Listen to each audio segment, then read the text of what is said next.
ഭാഗത്താണ്.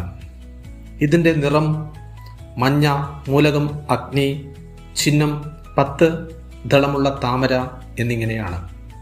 ഇതിൻ്റെ ബീജമന്ത്രം റം എന്നാണ്. ദൈവികത വിഷ്ണു, ലക്ഷ്മി, രുദ്രൻ എന്നിവയാണ്. നമ്മുടെ ലൗകികവും അലൗകികവുമായ ജീവിതത്തിൽ വലിയൊരു പങ്ക് വഹിക്കുന്ന ഊർജ കേന്ദ്രമാണിത്. പരിപാലനത്തിൻ്റെ കേന്ദ്രം എന്നാണ് ഇത് അറിയപ്പെടുന്നത്.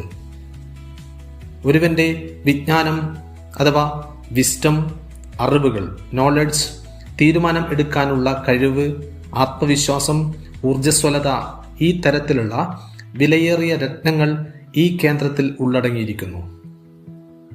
ഇത് നമ്മുടെ ഇരുട്ട്, അന്ധത, മാലിന്യം എന്നിവ നീക്കി ഊർജവും ചൈതന്യവും ഓജസ്സും പകരുന്നു. തൻ്റെ കോപം, അസൂയ, നെഗറ്റിവിറ്റി, തെറ്റായ വികാര വിചാരങ്ങൾ മണിപ്പൂരത്തിൻ്റെ യാഗ അഗ്നിയിൽ ഹോമിക്കപ്പെടണം. എല്ലാത്തരം ബലഹീനതകളും വിട്ടൊഴിയും.